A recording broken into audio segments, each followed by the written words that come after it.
All right, we're trying this new angle today. Okay, these lights. Let me know. All right, I'm trying new things. Yes, I know my wall's bare. We gonna add things to that wall. Just let me know what you think about this angle. Okay. All right, let's start the video.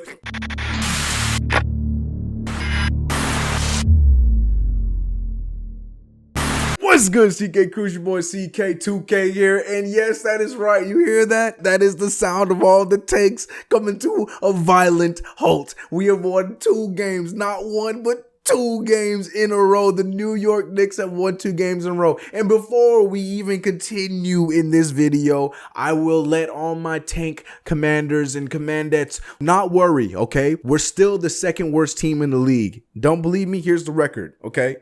We're fine. We can win these games. Now, the next game against Cleveland, things get a little bit fishy here where we got to play that role of, should we win it? No, we shouldn't because we need them to. But let's enjoy these 2 wins for the time that we have them, all right? We won 2 games in a row. And not only did we win 2 games in a row, we won 2 games in very, very fun and in very nice fashion. Both of them being at home. The first game that we ended up winning against San Antonio, breaking our 18-game losing streak in MSG. And then what do we do to follow that is we win once again in MSG, both times in my favorite jerseys, the city jerseys, mind you. I'm a big fan of them. I tried to get them, but then I ended up getting, we know the story about the Kevin Knox jersey. That's not stolen. But yeah, man, back-to-back solid games. The San Antonio game, I know I didn't drop a video right away after that. I apologize because I was too busy editing this video, dropping this lovely video for my people who haven't seen it. It is a Knicks rebuild where I attempt to sign the free agents that we are so coveting, as well as go for the attempt to draft Zion Williamson. Want to know if I do or not? Find out in this video right here. Link in the description below. Card should just went up or wherever it goes. Go watch it. But San Antonio was a game where we just came out and played. Seeing all of our young guys doing what our young guys did was amazing. Kevin Knox with grabbing 10 boards with 19 points. Mitchell Robinson out there getting 14 boards. And he's out there pursuing to get 6 blocks a game. Came close to it that game. DSJ was doing DSJ things. And not to mention Damyean Dotson was out there dropping 8 threes, a career high for Damyean Dotson, who played out of his mind. It was a beautiful game. We were letting San Antonio in it for a little bit, but we closed it out, and I was very, very pleased to see that. I don't think it was our only one, but it's the first time, for sure. I mean, it was the first time we won in a long time, but it was one of the first wire-to-wire games the Knicks have had in quite some time, so that was very pleasant to see. But yeah, man, great win. San Antonio sliding. To all my Laker fans in the chat, we try to help you out, but y'all ain't helping yourselves out. But then we move on to the game that happened last night against the Orlando Magic, the Nick killer Orlando Magic, the team that we just never seem to figure out, but we figured them out last night. Within the first 3 quarters, we were looking like how we normally do against the Magic. Hell, in the first quarter, we were down by 10 points, and we did not look good at all. But it was very normal occurrence when it comes to us playing against this stupid Orlando Magic team. It didn't last. I want to say the bench played well, both in the first half and especially in the second half, and it was just nice to see. Aaron Gordon, I didn't know was as good of a defender as he is. I mean, it makes sense because he's an athletic dude. He's a big guy, so I expect him to be a good defender, but I just don't remember him being a defender like he was last night, especially against Kevin Knox, who only had 8 points off of a terrible shooting night. Jonathan Isaac, his 3-point shot was falling last night. Nikola Vucevic doing what they do. You know, they were all playing a solid game, all except for Terrence Ross, and they were doing the things that they normally do. But the Knicks, this new Knicks thing where we just go out there and we actually attempt to win games, it was just new to me. Mudiay dropping 19 points. Mitch Robb with 17 and 14, another 14 rebound game for him. Also with his 6 blocks, the 6 blocks that he said that he would give to us. Zoe dropping 18. Henry Ellenson going out there and not making his debut, but making his presence known on the team. It was very, very nice to see all around from our bench, especially. Steph Curry Jenkins was out there dropping 8 points, shooting 3 for 5 from the field. It was it was nice to see our bench coming in there and playing the way they did. They locked down on defense. It was a fun lineup, seeing Trier and Mudiay doing what they're doing. Mudiay getting some very key steals and some key buckets.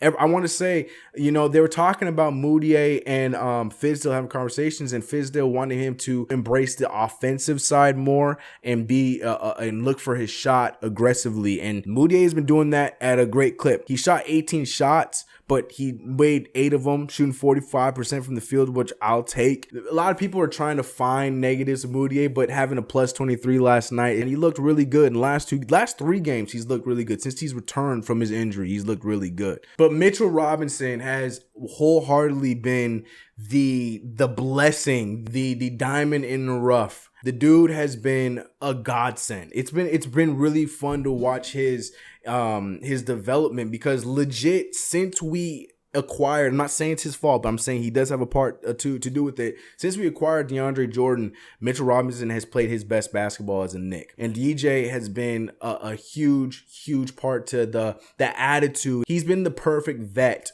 for David Fizdale and what he's been trying to get out of these guys, caring about defense, caring about, the jersey that you're wearing, the name that's on your chest. And I feel like, even though DJ hasn't played the last 2 games, how involved he was and how into the game he was. That's something that you just want on your team, regardless if, long term of the rest of the season, we want to lose games.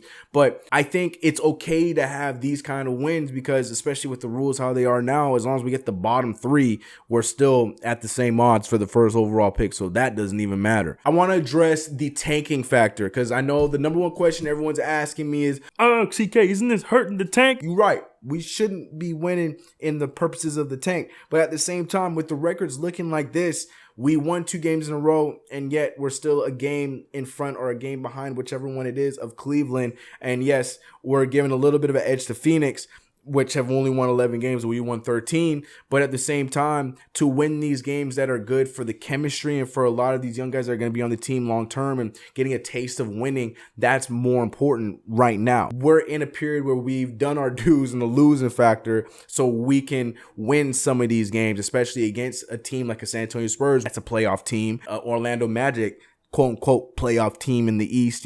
I'm okay with these wins. Now, if it turns into us getting like a 10-game winning streak, like as great as that might be, even though it's a lost season, I don't want to go into that role of us being in the 7th through 9th pick once again. I've said it, as long as we stay in that bottom 3, that's all I care about. You could have the worst record, and that team most likely won't even get the first pick. We just need to have as much percent of the balls in the lottery that we can get. Pause? Is that a pause? I'm going to say pause just to be safe, because y'all be on my neck. This Cleveland game's probably a little bit more, shady, where we need to be a little bit more careful if we win it a lot. But we can still win it and still be tied for that, that 3rd, 2nd worst spot. So I'm okay with that. But man, we coming off 2 wins. Fresh wins. It's nice to be a Knicks fan right now. It's been fun. The Garden was lit. It was so fun to see the Garden acting the way it was for the first time in a long time for 2 games.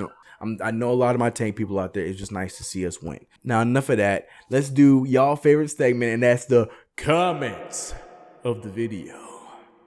Now, we haven't done this in a minute. We have not done comments in the video in a long time, and I apologize about that, but we're going to get to it right now. All right, Jemry Tahiri says, I hope I said your last name right. He says, CK, this is my favorite video you have ever made. This is hilarious. Hope to see more. Been a fan since under 500 subs. Yo, Jeremy, shout out to you, man. I know this is probably cliche, but I really do think I remember you, Jeremy. But I appreciate your support, man. Like even though I have 7,000 or whatever numbers I'm at, like I really appreciate all those comments when I see that. Like, I've been here since this, since that. Like, your support has been amazing, and I appreciate those words on that video. That video took me days, like a few days to put together and make it perfect, and the love that it got, I was not expecting, because it's a 2K video and y'all really received it really well. So I'm looking forward to making the next part for you guys. So that means a lot, man. And if you haven't seen it already, go check it out. It was a lot of fun. Dalton Floyd, you need to quit watching Zion and RJ and find out about John Morant. John Morant is a great player. John Morant is going to be fun in the league. I see John Morant going to either the Chicago Bulls or the Phoenix Suns. The Phoenix Suns are going to get top 3, and I see them having Ja Morant point blank period. He would be the next level guy for them that they would need. We already have too many guards. Wait, what do? We draft Ja Morant, we have Dennis Smith Jr., and then what if we potentially get Kyrie Irving? That's a situation I don't want to deal with. Oh man, this means a lot to me. DJ Static says, oh man, I can only imagine Scott Perry's job. CK2K, you did your best. Thank you. I got so much hate for some of the mistakes and some of the things that happen when you got to understand it is a hard job being a GM. And I don't care what any of you guys said. You know what? I'm not going to spill it. Watch the video to understand what I'm trying to say. That's all I'm saying there. But anyways, a lot of the comments are pertaining to last video.